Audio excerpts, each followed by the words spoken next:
प्रिय मित्रों, प्रिय साथियों, आत्मिक आदर, आभार, अभिवादन, नमस्कार। मैं गुलेंद्र पटेल काशी हिंदू विश्वविद्यालय में बीए तृतीय वर्ष का छात्र हूँ।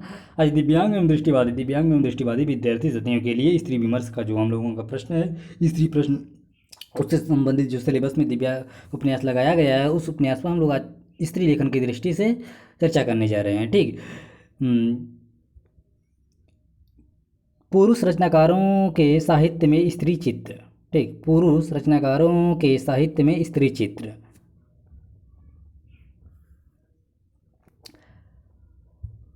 तो इस पाठ का जो स्वरूप है, इसमें पाठ का उद्देश्य जो है उसको देखते हुए प्रस्तावना दिव्या में यशपाल के स्त्री विषयक दृष्टिकोण को देखते हुए बाण भट्ट की आत्मकथाओं में स्त्री विषयक दृष्टिकोण तथा निष्कर्ष को देख लिया जाएगा, परंतु यहाँ पर खास करके हम लोग दिव्या वाले ही पोर्शन पर ज़्यादा फोकस करेंगे। ठीक,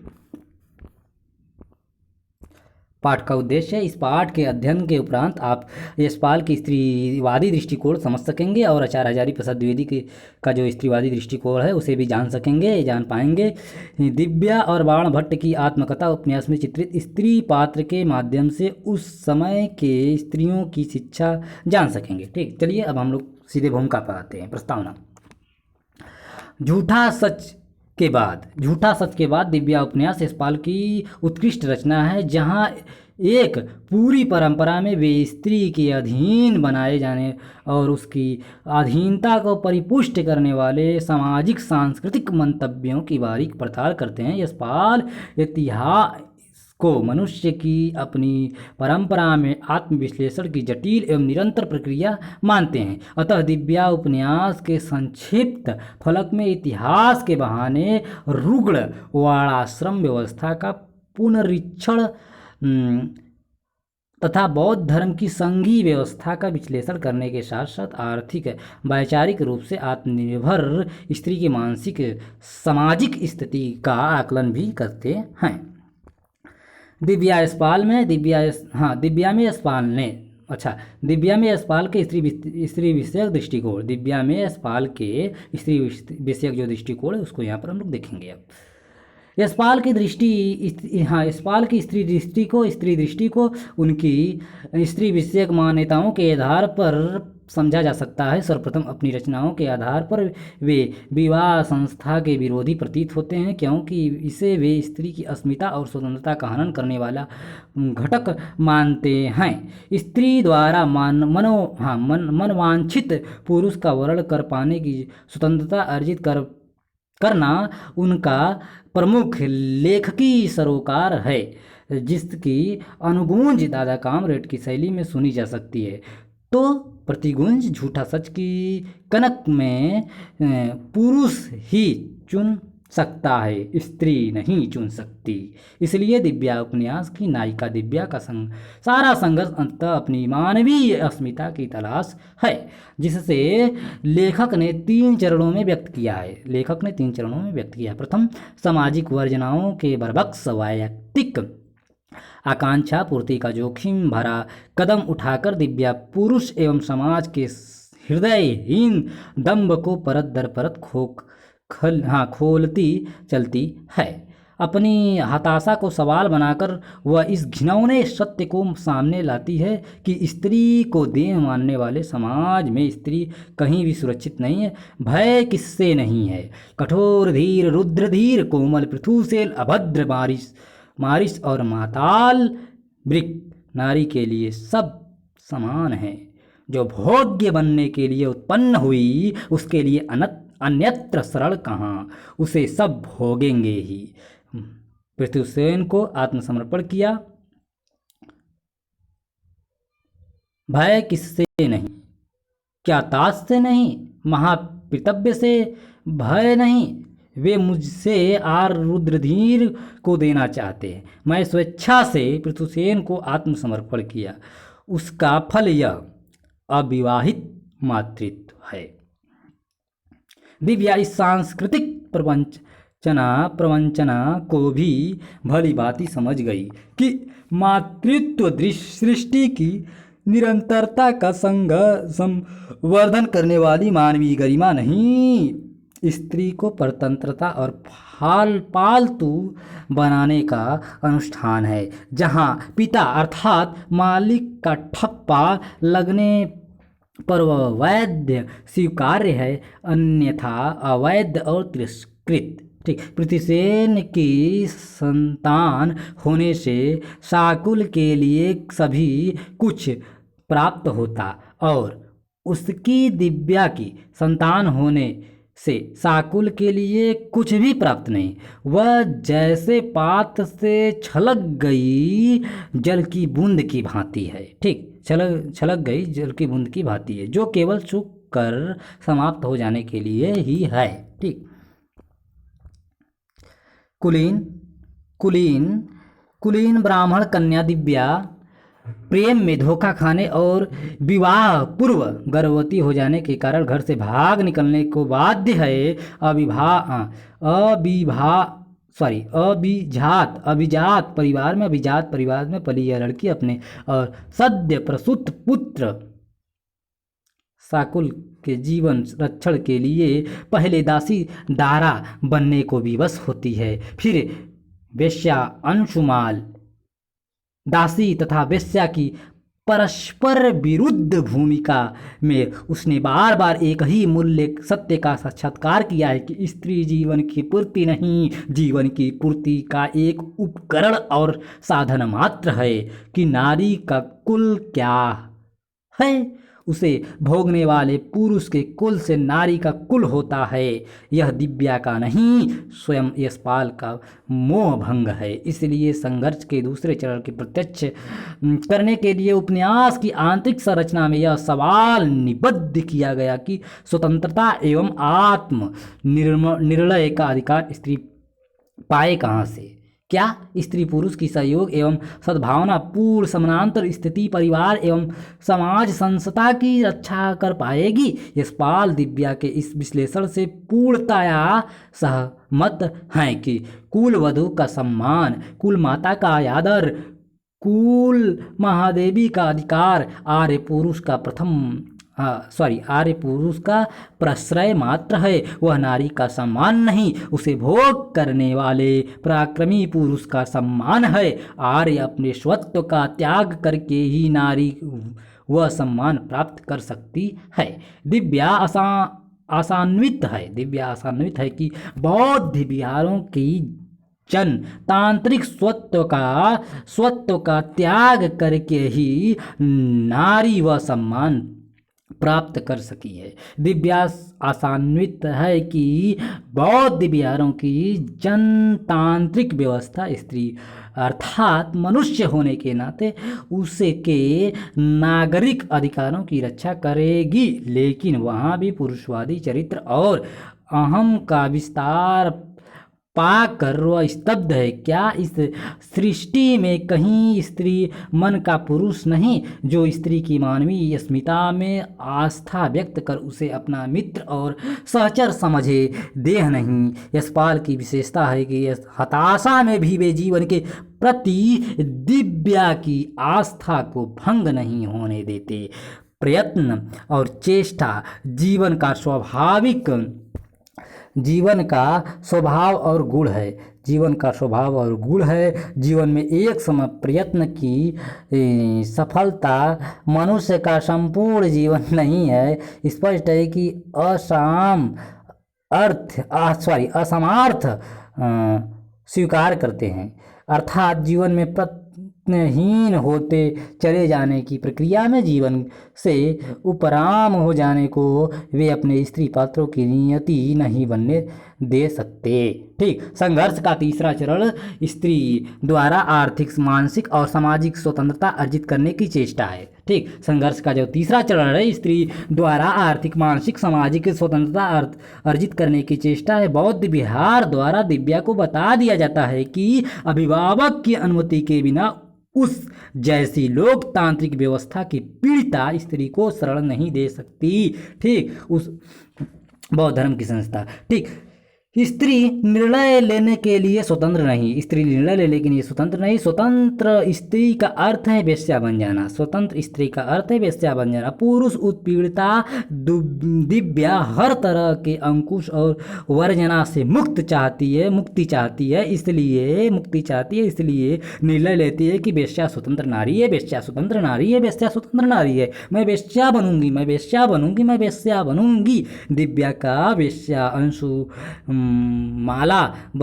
दिव्या का वेश्यांशु माला बनकर रसिक समाज का मनोरंजन करना भले ही बौद्धकालीन ऐतिहासिक कलेवर की रक्षा का माध्यम रहा हो, आज इससे नौकरी पेशा स्त्री की आत्मनिर्भरता में अनुदित किया जा सकता है। कर्ता की भूमिका में उतर कर अपने जीवन सूत्रों को स्वयं अपने हाथों में ले लेने का आत्मविश्वास दिव्या के समूचे व्यक्तित्व और वाणी को जो ओज और ऊर्जा देता है, उसकी प्रतिछवि इस आत्म स्वीकार में दृष्टव्य है कि पुरुष के प्रश्रय में नारी के जीवन की सार्थकता क्या है। पुरुष द्वारा उसका भोग और उपभोग, जैसे पान की इच्छा होने पर पानदान की सार्थकता, आर्य उस प्रश्रय की इच्छा न करने पर ही नारी स्वतंत्र है। जीवन की विफलता में भी मुझे वेश्या की आत्मनिर्भरता स्वीकार है। ठीक, दिव्या की इस आत्म उपलब्धि में झूठा सच की तारा कनक जैसी विस्थापित लड़कियों की आर्थिक आत्मनिर्भरता तथा मेरी तेरी उसकी बात की उषा चित्रा के रूप में अपनी नापसंदगी का मुखर उद्घोष करती हुई नई पीढ़ी की प्राथमिकता को अनुशत कर यशपाल स्त्री की स्वतंत्र एवं भासमान अस्मिता के प्रबल पैरोकार दिखाई पड़ते हैं। लेकिन उम्र की ढलान पर खड़ी एकाकी असुरक्षित वेश्या रत्नप्रभा ठीक अंशुमाल से रत्नप्रभा के आवास को शब्दबद्ध कर वे उस मानसिक भवात्मक रिक्ति की ओर संकेत करना भी नहीं भूलते, जिसे कृष्णा शोभती की रचना मित्रों मरजानी में मित्रों की कसबन माँ बालों की नीरे जनता और गुलाब जल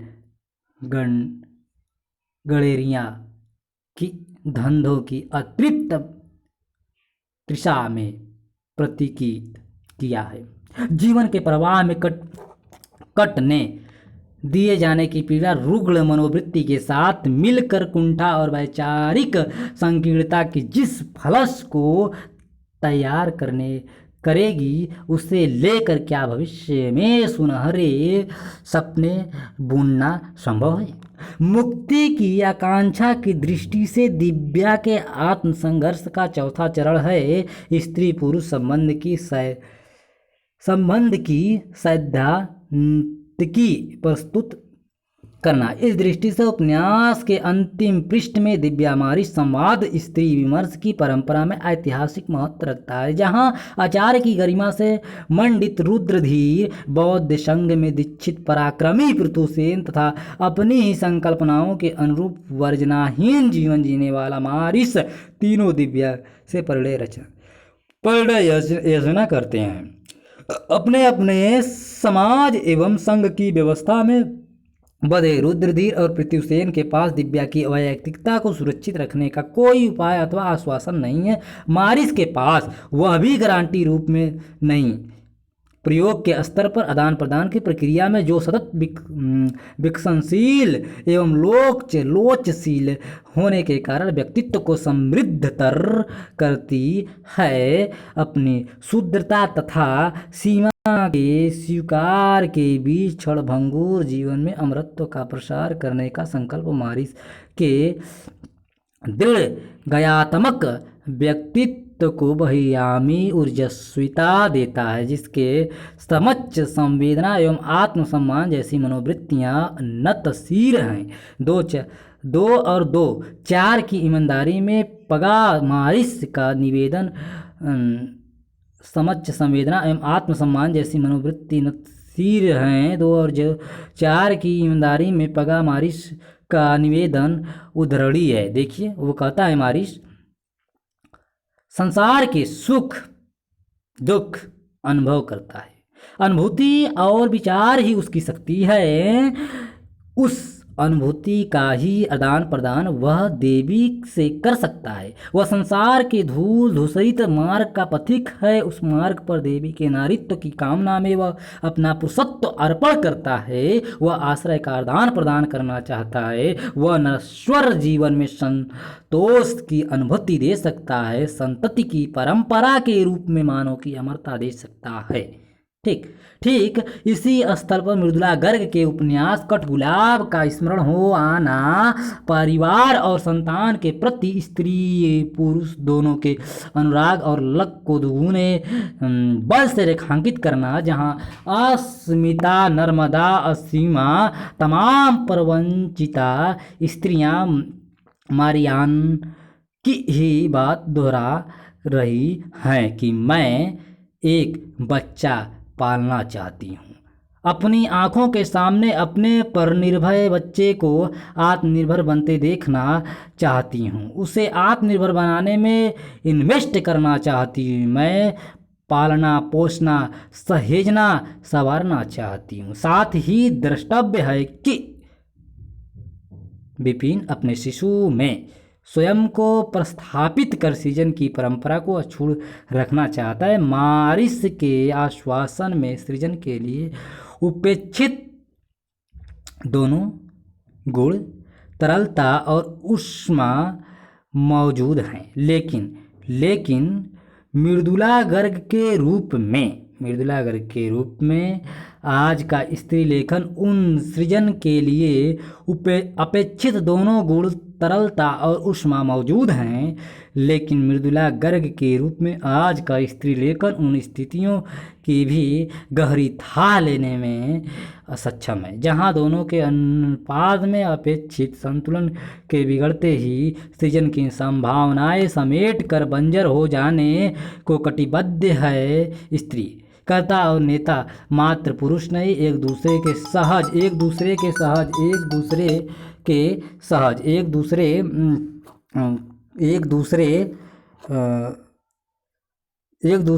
सहज अस्तित्व में स्टीरियोटाइप भूमिका का विलयन करते दंपत्ति का लिंग प्रभुताहीन एकत्व है। सुखद विस्मय है कि यशपाल 20वीं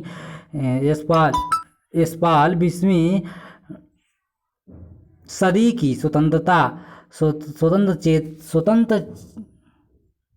सॉरी मित्रों, कई लोग फ़ोन कर रहे हैं, डिस्टर्ब कर रहे हैं। ठीक, एक दूसरे के सह अस्तित्व में स्टीरियो टाइप भूमिकाओं का विलयन करते दंपत्ति का लिंग प्रभुताहीन एकत्व है। सुखद विस्मय है कि यशपाल 21वीं सदी की स्वतंत्र चेता नारी की मानवीय उपेक्षाओं को पहचान गए थे और उनके औचित्य को मानते हुए तदनुरूप पुरुष प्रवृत्ति में परिवर्तन की अनिवार्यता को भी संक्षेप में दिव्या उपन्यास उनके इस निचोड़ का परिणाम है कि स्त्री जीवन की पूर्ति नहीं, जीवन की पूर्ति का एक उपकरण और साधन मात्र है। पुरुष दंभ के से मुक्त होने के कारण यशपाल इस आप्त वाक्य को रच पाए हैं कि पुरुष कभी स्त्री के दृष्टिकोण से समस्या को नहीं देख सकता। हो सकता है उनकी यह स्वीकारोक्ति विवाद को गहराए, लेकिन लुप्त होती स्त्रीवादी पुरुष लेखकों की परंपरा प्रजाति में उनकी मुखर उपस्थिति आश्वस्ति का एहसास कराती है। तो इस प्रकार प्यारे साथियों, हम लोगों ने दिव्या उपन्यास पे यहाँ चर्चा किया। अगले वीडियो में हम लोगों ने बाणभट्ट की आत्मकथा की स्त्री विषयक दृष्टि को देखेंगे। ठीक, यहाँ पर हम लोगों ने दिव्या में यशपाल की स्त्री विषयक दृष्टि को देखा। तो मैं आप लोगों से पुनः साहित्यिक सहृदय निवेदन करता हूँ कि ये रिकॉर्डिंग मैं दिव्यांग एवं दृष्टिबाधित भाइयों के लिए किया हूँ, तो कृपया आप इन विद्यार्थियों साथियों को आप अवश्य शेयर कीजिएगा। मैं आगे भी रिकॉर्डिंग रिस्टार्ट करता, लेकिन कई लोग परेशान कर रहे हैं फ़ोन करके, और मैं फ्लाइट मोड में नहीं डाला हूँ, तो इसलिए मैं यहीं पे वीडियो को स्किप करता हूँ। बहुत बहुत धन्यवाद, हार्दिक आभार।